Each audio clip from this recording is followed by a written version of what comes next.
Hello, you're all very welcome along to the latest Champ.ie podcast, Ireland's premier horse racing podcast in association with Boylesports, Gowran Park Racecourse, EJ Menswear and Shamrock Thoroughbreds. They got 200 yards to go. It's Flemenstar. First lieutenant now on the near side comes to challenge. Flemenstar is battling back. They're racing to the final 100 yards. First lieutenant on the near side for Brian Cooper. On the far side, Flemenstar. Tidal Bay goes between them. So they shove the near side. And Tidal Bay is won it for Paul Nichols and Andrea Graham Wiley in the most amazing chase. It's the battle of the champions now, and Hurricane Fly, the course specialist, Jeski on the inside. They fly the final flight. Hurricane Fly, Jeski and the outsider Arctic Fire. They're racing up towards the finish. Hurricane Fly from Jeski and Arctic Fire. It's a tremendous battle. The Hurricane is unbeaten at Leopardstown. If you haven't already, be sure to like this video and subscribe to the Champ.ie YouTube channel, as it helps to get horse racing content out there to the wider audience. Barry and Cole look forward to discussing your latest #Cheltenham Ante-Post selections in the comment section below. We're on the road to Cheltenham again.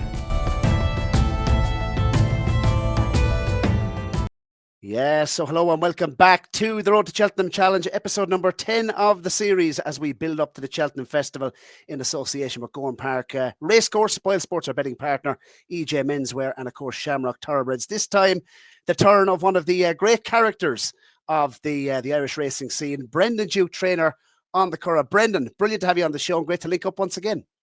Thank you very much, Barry. Good afternoon, listeners. Brendan, how are things, I suppose, on the Curragh at the moment? How is life? Oh, sure, life is tough. Like the Curragh, I'm actually very saddened by the Curragh at the moment, Barry. There's a huge reduction in the amount of horses in training on the Curragh, but it's becoming more difficult to compete against the monopolies. That's the reality of it. But we're not looking for any white sheets now or anything. We're going to keep ticking along for as long as we can anyway. One of the topics, Brendan, that we are going to discuss, obviously this is a Cheltenham show, and we were discussing the wonderful Open Eye, the course, and was just listening to the Horse Racing Heroes podcast. Mark Walsh did a fantastic job during COVID. If anyone hasn't listened to the episode with Brendan, I suppose when I was doing my homework, I'd say you covered more or less everything on that particular show, but we're going to give it a go, I suppose, reliving those days for yourself on this particular show as well. But without further ado, the performances that we are going to take a look at this week: 2 at Punchestown today as racing resumed, and a couple from the weekend. Brendan, you've taken a look at the top 3 here. Cheltenham Festival contenders. The first one listed was a winner at the festival last year, the Mayor's Novices hurdle, Golden Ace. She is listed Gibbs Island and Ballybow. They're the 3 that you've taken a look at. Jade the Gruge, we saw return today, William Muddy and Aqua Force. Of course, on the Aqua Force was the bumper winner at Gowran Park. Was actually down there on Saturday, and she was very, very impressive. Brendan, kick us off. Golden Ace, does she need to improve majorly to win at the festival again, do you think? Golden Ace won the Kingwell the other day. Now, I don't think it was as strong a Kingwell as it normally is. And certainly there's a huge difference between Wincanton and Cheltenham. Wincanton's quite a quick track. Now, I'm just giving my own personal opinion here today. And in my opinion, whatever chance she has in the mare's race, she's not quick enough for a champion hurdle. The track will suit her better at Cheltenham, of that there's no doubt. But I don't think she's quick enough to win a champion hurdle. You couldn't completely rule her out of the mare's hurdle. I think she needs to improve, Brendan. Obviously, Burdett Road, I don't think it was his ground at the weekend. She was getting weight. She was also stepping back in trip. She landed the nap on the podcast this weekend. But in terms of Cheltenham, I think she's definitely going to need to improve. I'd be in full agreement with yourself, Brendan, on that. Gibbs Island now. We're going to look at the trial further later on in the show. And I know you like one in that particular market, but this Gibbs Island, very, very keen early on. You were very, very taken with him. 5 stars. Gibbs Island, I think, is a really smart horse. He's been to Sedgefield and won on his debut, and he won the Victor de Durham at Haydock. The Victor de Durham is a race steeped and has a long record of producing good horses. They didn't go quick enough for him early on. I thought he was very keen. Yeah. Till they jumped the first three. Then he settled. But his jumping was electric. And I have enormous respect for Tom Lacey as a trainer, even more so as a horseman. Now, there's no doubt, in my opinion, the Triumph Hurdle would suit him because they will go a good gallop. Yeah, but I thought that Tom Lacey was measured in his comments after the race. And it may be that he might think he'll swerve that and wait for something later on in the season. But he's a hard knocking horse. He's very stoutly bred on his dam side. The dam is by Sea to Stars. He operated at 1.25 miles up the Curragh. Likes heavy ground, soft to heavy ground. He looks a real nice prospect. There's no question or doubt about that. And he's definitely at the right grass. If he turns up at Cheltenham, it will be very pointed, because he certainly won't send them there if he thinks at this point in time of his career he's not up to it. He needs a bit more time. But the two tracks they've run him at are testing tracks. Haydock, real big open galloping track.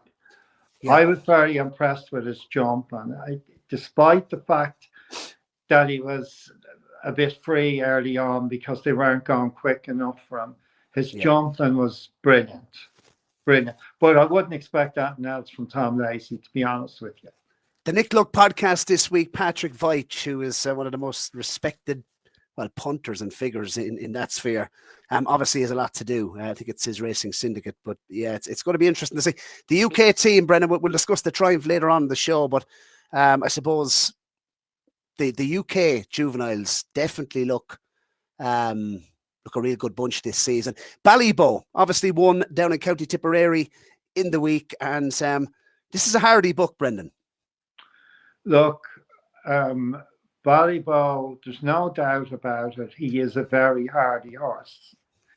Now, he won his maiden in Nice. I thought the other day in Clonmel, it was a two-horse race. Let's not beat around the bush here. There was a two-horse race. And Paul Townend, who in my opinion is at least £7 better than the best of the rest, made it as difficult as he could for him. He parked in behind him. The horse in front didn't want to be in front. He does jump a bit deliberate. When he won at Nice, he jumped quite deliberate as well, despite having a lead. But there's no doubt that you would love the way they only raced from the second last to the Lion. But I would love the way that he took his coat off when he was challenged, and he was not going to be beaten. He really, really toughed it out. Yeah. Whether he jumps quick enough to win the race at Cheltenham, I think there might be a couple of horses in it, slicker and quicker. But I'd look forward because to Brendan, just in the Albert Bartlett, sorry for interrupting, in the Albert Bartlett, even though it's a 3-mile race, they do go lickety splits. So, you need to be able to jump. And, he likes to get down and dirty, this Ballyboe. On ratings, he'd have to now come into an Albert Bartlett. And you've given him 4 stars, Brendan. Punchestown, wanted to touch, we'll look at the bumper winner from Gowran Park in a couple of moments' time. But Punchestown today, Jade de Grugy made her return. And William Money, I think, has put himself bang in the Supreme picture. He's the type, Brendan, he's really improving with racing. And you know, obviously, I thought an interesting stat, and it would be against the favourite, Copic de Boer, heading into Cheltenham. Only one of the last 17 winners of the Supreme Novices Hurdle have had less than 3 runs over hurdles prior. Now, that one horse was Constitution Hill. So the question is, you know, experience with the likes of Copic de Boer, and could that potentially catch him out in a Supreme Novices Hurdle with the, I suppose, the carnival atmosphere? William Money seems to be coming to the Boyle nicely. He's 14-1 for a Supreme Novices Hurdle. I think he'll shorten. I could see him going off single figures on the day. Thought he settled better than he did today, than he did in his first 2 runs of the season today at Punchestown. What did he beat is the question, but he couldn't have been more impressive. And I think in a better race, the harder they go, the better his chance. And I just don't think, Barry Conn alluded to it after the race today, Brendan, that they're still not going hard enough for this horse. And he put his jumping mistakes the last day at Fairyhouse down to the fact that, you know, he wasn't really concentrating because they weren't going quick enough for him. The form is obviously working out well. Cowabunga has shortened in price for the 2.5 mile race off the back of William Money today. I'm putting it forward as a 5-star rating. I genuinely think this horse at double figures is a lively each way player now for a Supreme Novices Hurdle. I just think he could be underestimated. And as I said, he's had that bit of experience as well, having had the 3 runs over hurdles. Jade de Grugy, I thought she was a little bit underwhelming. 3.5 stars for me. Look, obviously, I thought she settled well for a horse that had been off the track, you know, over 300 days. Jumps a bit big still over her hurdles. 40-1 shot was back in second. So question the form maybe a little bit. She was a 6-length winner. Annie Power took this race en route to win the festival back in, of course, 2016. I liked her last year, Brendan, but Jade de Grugy, I'm not entirely sure. I think she'll need to definitely improve regardless who runs in the mirrors, which, you know, she still has time, obviously, between now and the festival. Talk to us, Brendan, about Aqua Force. I was in Gowran Park. This was a serious performance for Michael Gunn. I believe he hasn't had a winner in a long, long, long time. Not having a winner for a long time isn't necessarily any reflection on the trainer. You have to have horses in the yard that can win.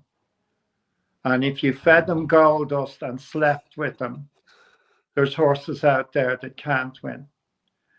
This filly was the actual dam of her, was one of 2 that the owner bought for €1,000 in Gops. Decided to, she had a filly foal, decided there wasn't much point bringing the filly foal to the sales, left her there, decided July, August time, she might as well go point to pointing, sent her to the trainer, decided to give her a run in a schooling bumper before she ran in her point to point, and where she finished second. Whoever rode her, I don't actually know who rode her, I'm not going to tell any lies, but got down off her and said, this isn't too bad, it might be an idea to give her a run in a bumper, let her out for the summer and go point to point in next season. So they decided to go to Gowran last Saturday. Worth the trip, Brendan. Pardon? Worth the trip to Gowran. Well, yeah, they were hoping she'd be in the first 6. She obviously won with her mouth open. She was sold immediately after the race. I understand she's going to WP Mullins. She was hugely impressive. There's no doubt in the world about that. Excellent, Brendan. And 13 lengths, Brighter Days Ahead won this exact same race a couple of seasons ago, but won it by 13 lengths. She's won it by 28 lengths. The one thing I would say, I suppose, in terms of the overall form, obviously the ground was quite, you know, was quite, yeah, it was absolutely bottomless at Gowran. For these, absolutely, even though the logo's on the screen, it was absolutely bottomless. And the favourite pulled up, and the second favourite finished last. So, but she's absolutely hacked up. Relentless, I think, is the word the trainer used after the race, Michael Gunn. And you know, she settled off the pace I thought she looked very, very uncomplicated. Not the biggest filly in the world, Brendan, by workforce, but she's some plough. The way she, yeah. A Derby winner, workforce. Look, obviously Willie didn't see too many negatives when he bought her immediately after the race. He was in like Flint, actually. I was doing the MC at Gowran at the weekend. That's why he's where he is, isn't it? You know, in like Flint. He doesn't take any bites out of the wall or anything. No. Well, nice recruit. You'd have to think maybe entry. I wonder would they maybe spare her of going to Cheltenham experience-wise? Maybe that might be the right thing to do. What would you do with her now? Head to entry straight away? I'd be very careful with her. You'd have to be mindful of the ground. But I personally wouldn't be in a rush to run a real nice one in that Cheltenham bumper. It is a very, very hard race on young horses. If I had her now, I'd have moved in with her. I'd be taking a long-term view, and I'd be very careful where I go with her. Yes, so hello, Barry Doyle from the Champ.ie podcast, Ireland's Plenty Horse Racing podcast. I'm here with my co-host, David Burns, and we're here in Sligo Town, David, in EJ Menswear and EJMenswear.com. Fantastic season ahead. EJ has kindly partnered up with us to be the men's fashion partner with Champ.ie for the season. And David, we're suited and booted. You're looking sharp. Yeah, well, thanks very much. And this fantastic bundle and this outfit we're wearing is costing $2.99. It sets you up beautifully for the racing season ahead, which includes Leopardstown at Christmas, Tiestas Day at Gowran Park, and of course, if you want to go even bigger, you can get togged out for the Cheltenham and entry festivals later on in the season. Absolutely, and of course, check out the Champ.ie podcast right through the season, Mondays and Thursdays, and look at the offer, the tailored bundle for the racing season, $2.99, blazer, shirt, chino, socks and shoes. What's not to like, lads? Check out ejmenswear.com to find out all the racing. Yes, next section of the show, Brendan, obviously is the quick fire round, and we've lots to discuss in relation to Cheltenham. But first of all, about Brendan Duke, the trainer, and I did mention Mark Walsh's show, Horse Racing Heroes. If anyone hasn't heard Mark's fantastic productions, Open-Eyed, the wonderful Open-Eyed, he was addressed as Brendan. What a horse he was for yourself, second in the Kinmure, a listed bumper winner at Cheltenham, and a Grade 3 winner over fences. Talk to us about your pride and joy. Oh, well, he was just so special. He's so special. Like, we still have him, obviously. He was a special horse. Now, he was very hard for me, Barry, when I sent him jumping, because I was always, despite being a brilliant jumper, he was only little. I was always afraid that would happen to him. And the overriding emotion with him for me was that he came back safe. Now, the only sadness in that horse's career was that he didn't win the Kinmure. I thought he would win the Kinmure. I thought he was really unlucky. When you're going to Cheltenham, as you know, I'm not a betting person. I don't back horses. I train horses because I love the game, and I train horses to try and win races.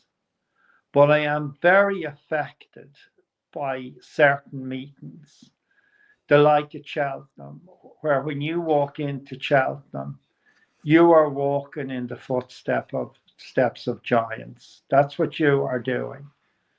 And I haven't given up the idea of finding a Kinmure horse. Now, whether I escape long enough with your man upstairs that he doesn't want someone to push a wheelbarrow, I don't know. But I haven't given up on that. But Fluke Walwyn was one of my heroes, an old-fashioned, excellent trainer, an excellent trainer. And it was a race I really wanted him to win. But he got some reception that day. Like, there is no question. He had a big following. He got some reception that day. But for him, I would have loved him to win that race. Mr. Benedictine. We were talking about, I suppose, the we're just speaking the other day, Brendan, about, I suppose, the big training operations and where racing's at the moment, and the small stable, the small yard, the small trainer, the TLC that a horse gets with a small trainer or in a small yard at the moment versus the big training operation. And you remember Mr. Benedictine. Tell us about him. I fondly remember Mr. Benedictine, to be honest with you. Just before I tell you about him, I think it is very, very difficult for horses that are good horses in a small yard to function when they go to a bigger yard.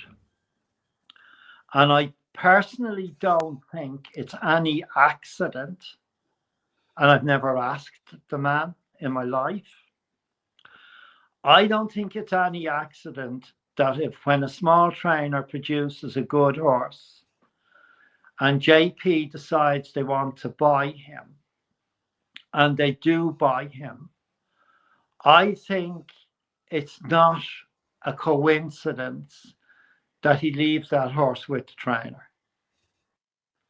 Interesting. That's my humble opinion. And you wouldn't think, well, I certainly take a lot of convincing that JP McManus does anything wild or uncalculated. That's my opinion. But I've Mr. Benedictine anyway. And I'm not telling any tales out of school here. I just tell it the way it is.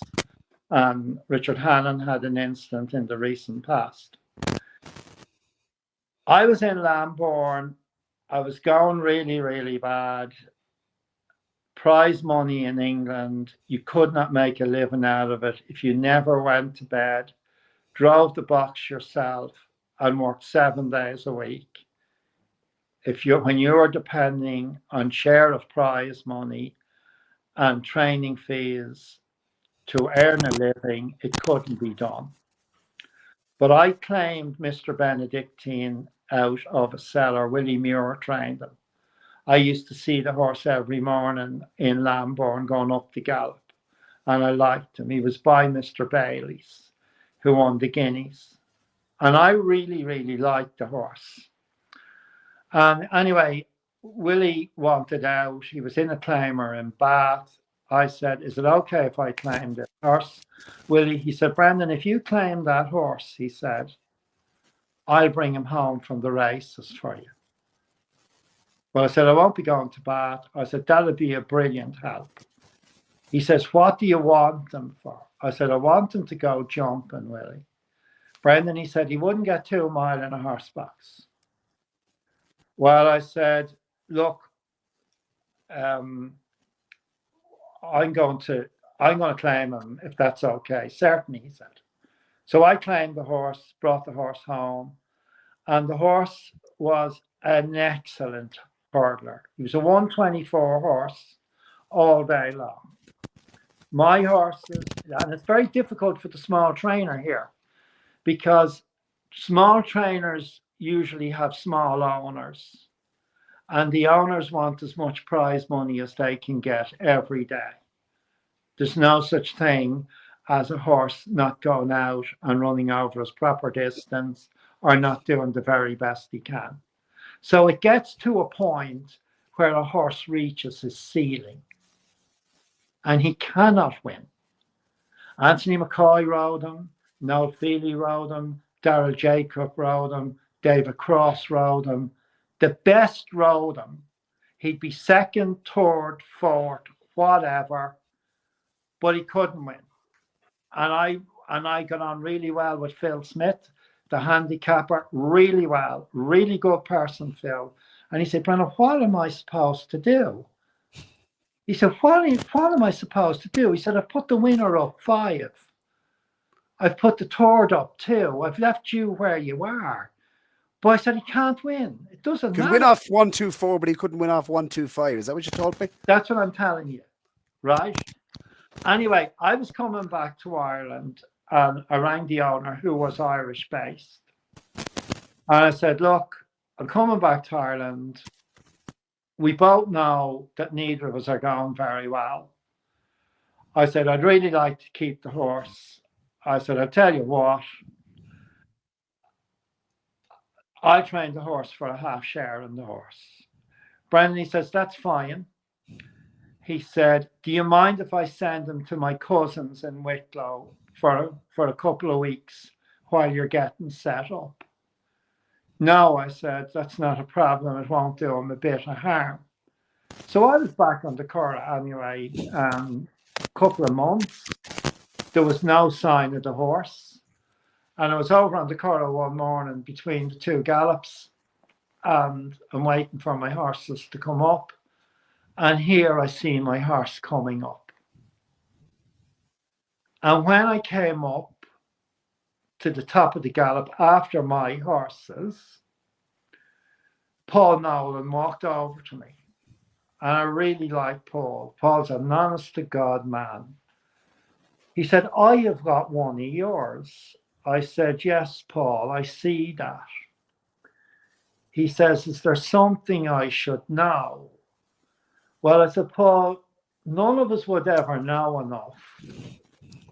But I said, I was actually was told that I was getting a half share in that horse. I said, you can work out the rest.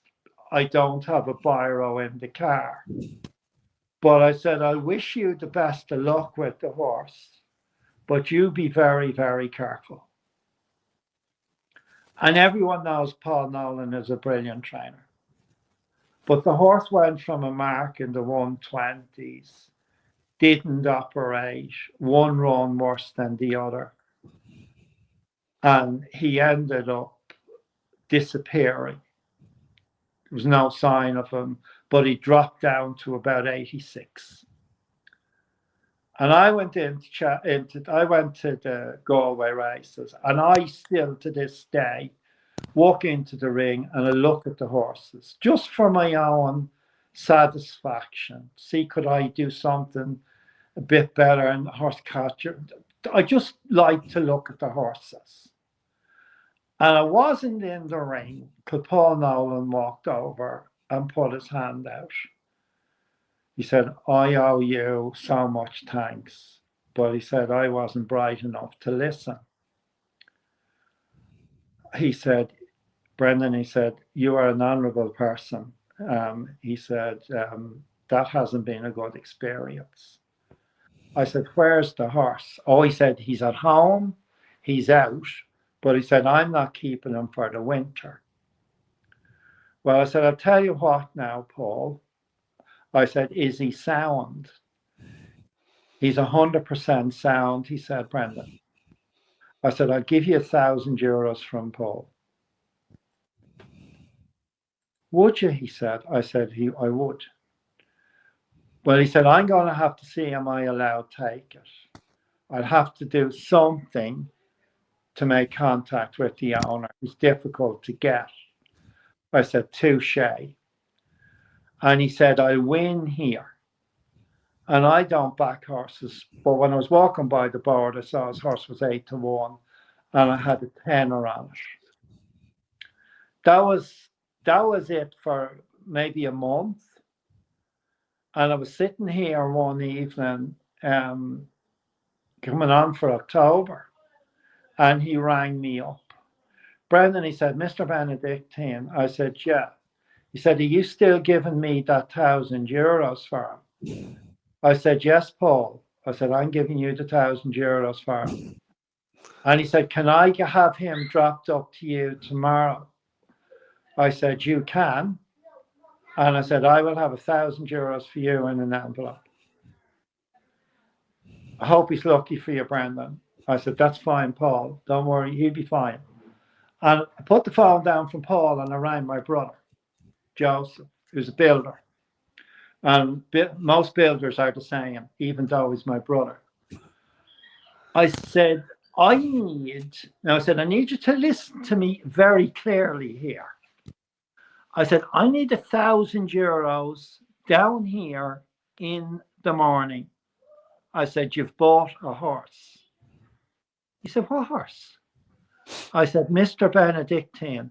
Oh, fuck off, he says to me like that. He said, €1,000. He said, sure, it's finished. I said, Joseph, I said, you get me the money down here tomorrow. If you have to get me on it to knit a balaclava tonight, get the money down here. Now, I said, after that, you pay me every month.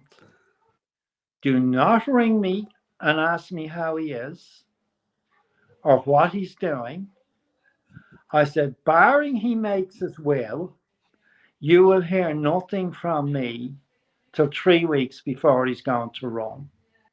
3 weeks before Ballinrobe, I rang Joseph. I said, the horse is going to Ballinrobe in 3 weeks' time. And I said, whatever you want to have on him, I don't want to know your business. I said, you can have it on him.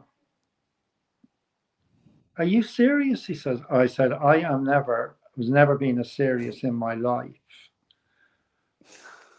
Now, I said, you needn't start coming down here and giving me the third degree. I said, I'm telling you that this horse is going to win. Of course, the next morning, he couldn't help himself. He's down and looking at me. I need to talk to you, he says. I said, shoot. He said, do you really think this horse is going to win? I said, I do. But I said, no. I said, there's only butts in apples, cigarettes, and bridges. I said, there's no butts here, okay? I said, you wanted to bet. You've paid me to train him. You put your money up to buy him. It was more than he was worth at the time. Now, I said, you do what you like, Joseph. But I said, don't look at me after the race and say, I shoulda, coulda. I said, this horse will not get beat. And what about David Cross? I said, David Cross is riding. I said, I booked David Cross to ride this horse in March. I said, it's coming to the end of April now. Oh, right, he says, right. So anyway, nothing to do, only for him to give myself and David Cross a lift to Ballinrobe, even though he didn't know the way. We are going out, and he said, will I go through Mount Mellick? I said, what? I said, just keep going, will you? Anyway, we arrive up in Ballinrobe, and he gets out of the car, and he says to me, Brendan, he says, are you seriously telling me that this horse is going to win? I said, Joseph, just stop, will you? He said, I've had a good few quid in this horse. He said, not that it matters. Now, I'd worked that out because my phone was ringing to tell me the horse had dropped from 33 to 1 down to 10s. We got out. I said, I'll tell you what now, Joseph. I said, you see that stand up there? I do, he says. Now, I said, bar when our race comes around, there's a sniper sitting up there and he shoots him. I said, this horse will come home on his own. I said, these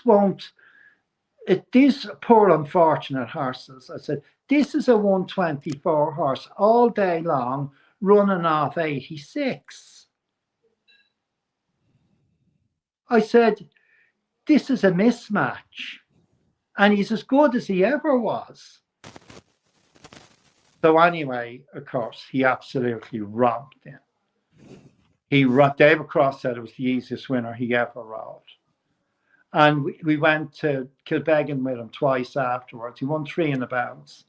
I think he'd have been real competitive that year at Galway, but the multiple entries kept him out of the race, to be honest. But my brother still has him, not Joseph Raymond, still has him. He has a little place down in Wexford and he rides him. I saw my brother and the horse last Sunday week. The horse looks absolutely brilliant. Good example, Brendan, of... Well, there was nothing... Paul Nolan, a very, very good racehorse trainer. It had nothing got to do with Paul, but he was with me with a dozen horses. At that time, he was the best horse. He got his breakfast first. He got his lunch first. He got out in the paddock. He got his polo mints. We'd be chatting away to him, and he knew he was the best horse we had. A 124 horse in those bigger yards, they mightn't even rate him. But in a small yard, he was the kingpin. He knew he was the kingpin at that time, and he was out with the other lunatic during the daytime but I will say I was mesmerized when I turned him out when he came back with open-eyed. The way those two horses, like, it's unbelievable how bright animals are, because it was like just a long lost family member, and it wasn't that long, like, it was maybe 10 months, 11 months. It was like a long lost family member had returned. What was your biggest learning from Jim Bolger over the years? It's a big question. The biggest thing about Jim was, for me, that if he thought you had a modicum of ability, he would do everything he could to make sure that you got as far as you could get. The big lesson from me with Jim was be professional. Always be professional. And sometimes the right decision is a very hard decision. That's the way it was. Jim Bolger, anyone that wanted to learn and get on in racing, if Jim was taking you under his wing and giving you a rough time, there's plenty of days down there I need a TCP and cotton wool to dab my wounds and pseudo cream. But if he was doing that, it was because he was trying to help you. And I remember one day in particular, we were chasing a 2-year-old to run. He was very important in inverted commas. And the farrier came around the corner with Jim, and he retired recently, Jim Riley. And I said to him, look, that horse needs pads on him, Jim Riley. I said, I'm just hanging on to his shins. I need a help here. And Jim said to me, are you busy now? Of course, the $1 million question. I said, yes. He said, I need to see you in the lab. Now, once you went into the lab, you could be getting ready for the withering look. You could be getting ready for it. Anyway, I opened the door. I said, go ahead there. No, he said, Brendan, you go on in. I said, right. So he came in and closed the door. He said, that was an awful thing to do. I said, what? I cannot believe that you did that, he said. I said, what, Jim? He said, you said to Jim Riley about putting pads on the horse's feet. I said, yeah. I said, you're barking at me every hour of the day. Is he all right? Is he this? Is he that? I said, I'm living with him. I need a bit of a help. You don't get it, do you? I said, you better give it to me. I'll give it to you, he says. Brendan, he says, when you engage a professional, you never tell them what to do. Now, he said, if you find out that they're not good enough, you lose them. But no free education. Don't educate them. Free education doesn't work. I said, didn't do me a lot of harm. But however, I said, point taken. But simple things, and it's something that I always remembered. The other thing was finding out about the weather. What the weather was going to be. Did they need sheets on them in the summertime? Did they need rugs on them? Whatever. Ring up, get the weather. Find out. You can't train horses if you don't know what the weather's going to do. Boylesports. Don't just bet, choose wisely. Yes, Cheltenham quickfire with Brendan Duke. Obviously, Brendan, lots to discuss. Less than 3 weeks to the Cheltenham Festival, and the big question on everyone's lips, I suppose, at the moment, in relation to brighter days ahead. Michael O'Leary's mare. Where should she run, and where will she run, do you think? Well, personally, I think that Michael O'Leary is going to run her in the champion hurdle. Why? Why? Because they're going chasing with her next season. And there is a chance, if she was lucky in her life,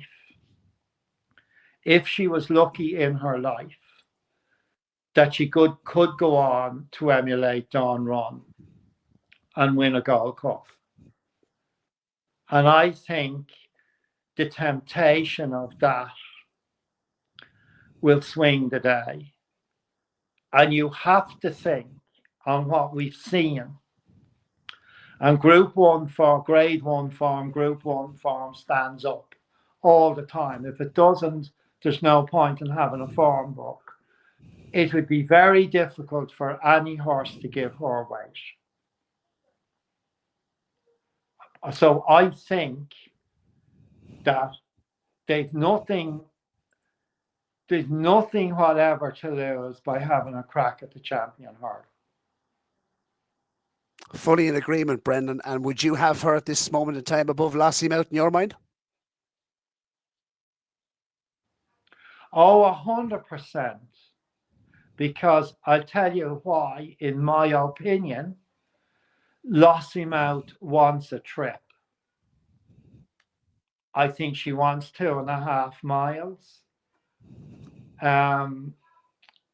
So absolutely, I think she'd have far too much speed for Lossiemouth. Brendan, the 5 championship races at the Cheltenham Festival: Champion Hurdle, of course, Champion Chase, Stayers Hurdle, Ryanair Chase, and Cheltenham Festival Gold Cup. Which favourite do you think is the most vulnerable in the championship races? Constitution Hill. Why is that?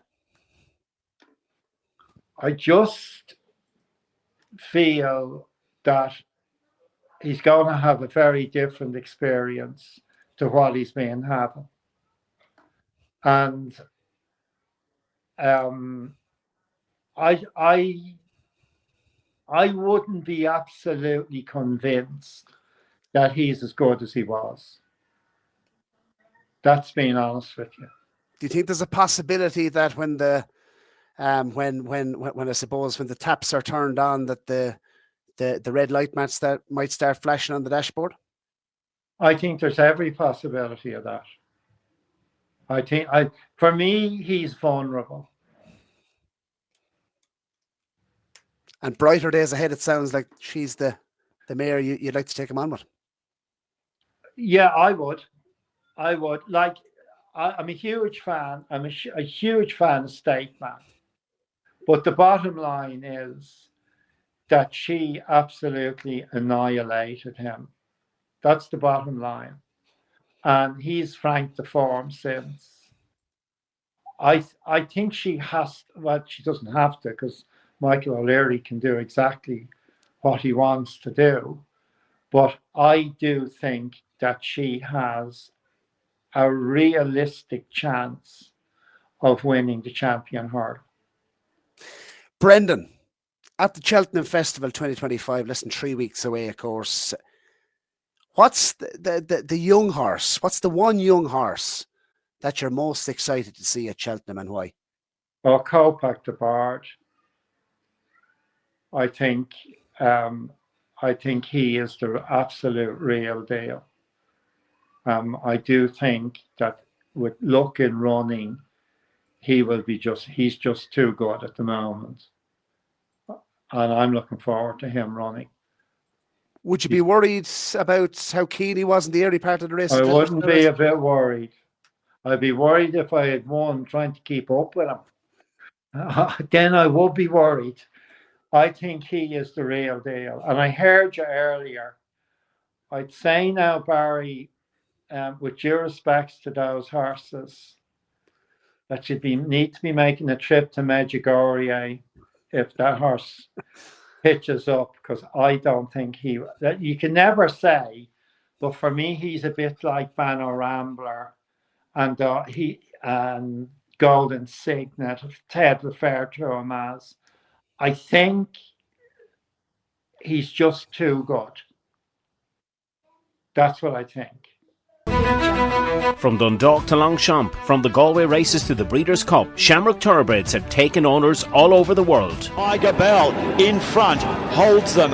Late on the scene is Dawn Charger storming home, but Tiger Bell in front and won. Coming through the centre, Laugh a Minute with a strong challenge on this Laugh a Minute, who goes on in the closing stages to win by a length and a half. Laugh a Minute from Fiscal Roots. But it's Harry's Bar repelling the late challenge of the stable companion Dream Today, and Harry's Bar makes it 6-course wins. Check out shamrockthoroughbreds.com or click the link in the Champ.ie podcast video description to learn more about new racehorse ownership opportunities. Yes, Brendan, the next section of the show, we're going to take a look at the Triumph Hurdle 2025. And you've had a good record with juveniles yourself, Brendan, and which is why we decided to zone in on the Triumph, of course, picture this season. You mentioned Gibbs Island, obviously 16-1 for the Triumph. I think we mentioned the UK there, and I suppose the Pressbury Cup. I think this is a race that they have a real strong hand in. Lolamba 7-4 favoured, East India Dock 9-4, and Hello Neighbour priced up at 5-1. What do you make of the Triumph, Brendan? Well, I said what I have to say about Gibbs Island. Personally, I really like Hello Neighbour. He's answered every call. He's by a dual Derby winner in Harzand. He's hardy. He's a real hardy horse. And I think you need, and he seems uncomplicated. And I think he'd be very hard to beat, to be honest. Notwithstanding what I said about Gibbs Island. But for me, I would be siding with Hello Neighbour. The new course. Obviously, he's proven stamina. Was it over 1.6 miles or 1.5 miles on the level, Brendan? You think the new course will probably suit him, wouldn't it? I think so. I think so. The English challengers, Alamba and East India Dock. James Owen, a fantastic trainer, really started to make a great run as well. He's having a great run with those horses. I personally think, Brendan, and I'd be actually putting East India Dock forward as one of the bankers at the meeting, and I'd definitely have him over the likes of Alamba and well, Hello Neighbours. Look, how do you weigh up the Irish versus the English form? I do think the British juveniles might just be ahead of ours at the moment. East India Dock, obviously, did it achieve a rating of 89 on the level? Yeah. I thought his jumping on both starts at Cheltenham was exemplary. And the second horse actually at Cheltenham in that grade 2 on trials weekend, Stencil, that's a fair animal for Noel George. That was beaten 10 lengths. That's top of the market for the Triumph. I actually think, to beat him by 10 lengths, I thought was a really good performance. I know he did have his own way in front. He's very uncomplicated horse. I like the way he settles. I love the way he jumps. I think Patrick Mullins likes to use the phrase from A to B. It's like playing PlayStation. You just press X and the horse gets in and pings it or pops it. He's so straightforward, East India Dock, and he has that course experience. He's 3 from 3. Lolamba, not declared, Brendan, for the race at the weekend at Kempton. Experience, that'd have to be a worry for him, would it not? Going to Cheltenham off the back of one run over hurdles? Oh, definitely. The only thing I'd say about that horse, how strong was the race he won at Cheltenham on trials day? Like the Triumph is going to be a completely different experience. Team Ireland have that. But I do agree that on the surface, the English juveniles look a bit better. But we'll wait and see on the day. Boylesports. Don't just bet, choose wisely. Brendan, it's time for Ante-Post Pick on episode number 10 of the Road to Cheltenham Challenge. Don't forget, of course, viewers down below, the competition on the eve of the Cheltenham Festival. We will be giving away, of course, a prize, which is a VIP trip for two to the Boylesports Irish Grand National. What are you signing with, Brendan? Your pick on the challenge is? Hello Neighbour. For reasons you've outlined already. You're very, very keen, are you, Brendan? Yeah, I think he's a hard-knocking horse. Has a pedigree, has done everything he's been asked to do. I think he has the right profile for the race. Brendan, I'm going to talk Kim Muir. And you finished second in the race, of course, with Open-Eyed. You might know what type of horse it takes to go very, very close in this particular contest. So I'd love your view on it. 9 graces for Barry Connell is the horse I'm going to put into the mix. 14-1, boosted out from 12-1. For the Kim Muir. It's only handicap entry at the festival, 9 graces. I absolutely loved Brendan, what she done in the amateur handicap. She jumped absolutely brilliantly at Punchestown, getting up to beat Prince Zaltar, who I think could be nicely treated. There could be a spring handicap in Philip Brotwell's Prince Zaltar as well. That ran respectably at Gowran Park since, but I just think this horse, off 120, was well back to Punchestown. She was in a completely different league, I thought, to her opposition. The third on the day was Paul Nolan's horse, who was actually 5th in the Kim Muir last season. And I just think 14-1 is a real good price about an improving mare, a lightly raced mare that Barry Connell has outlined that he's going here instead of the Leinster National, Brendan, which I think is telling in itself because he's a good record in the Leinster National, one with Espinito Bello. She's only had the 5 starts in her career over fences thus far. And I've thought of 130. We'll know at the weekend, Brendan. Yes. Or we'll know on Monday, should I say, what tax the British handicapper allocates to 9 graces. But she's a staying pedigree. She jumps brilliant. I thought Cheltenham would suit her very well. And in the handicaps at the moment, I have to say, I'm very, very sweet on her at the moment.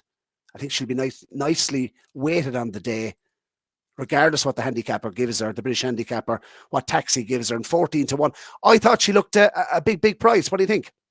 Yeah, she is a big price. And the one thing about her is she does jump. And you have to jump and stay. And she jumped around Punchestown.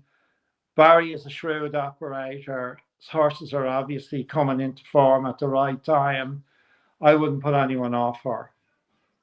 It's been won by 2 mares in the last 4 years. Mount Ida won it in 2021 and Angel's Dawn won the race back in 2023. Right. So the mares have a good recent record in the race. And people, Brendan, that say that she's quite small in stature, what will you say to them in relation to the Kim Muir?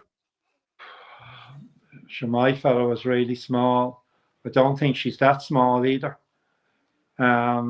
She's a good mare, let's be honest about it.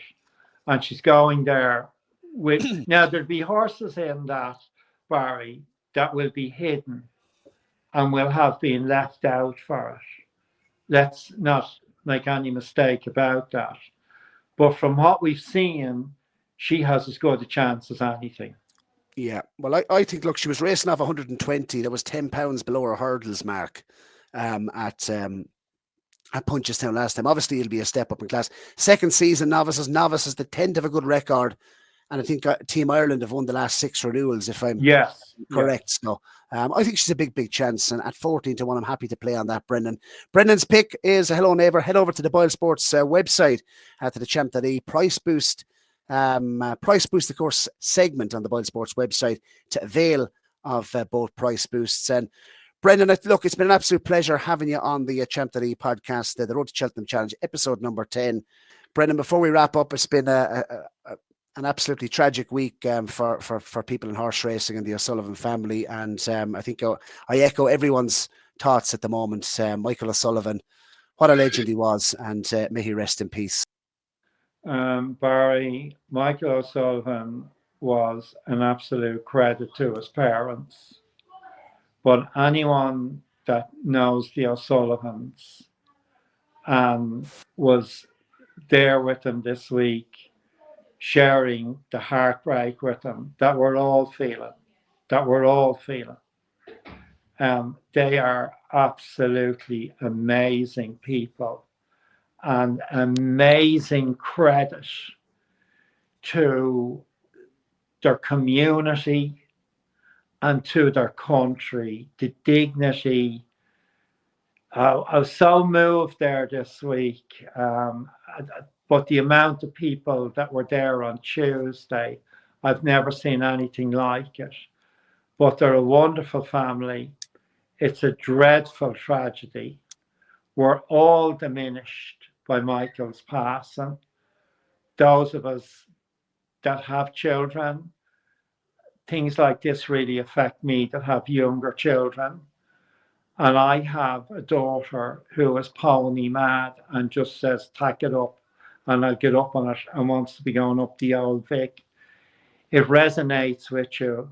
I hope that Michael, I know he will rest in peace, and I hope his parents can function and know that they have such admiration from all of us, not just the racing community, for the way that they have conducted themselves in the eyes of a horrendous tragedy. May Michael rest in peace, and may God send the O'Sullivan family consolation in the days and months ahead.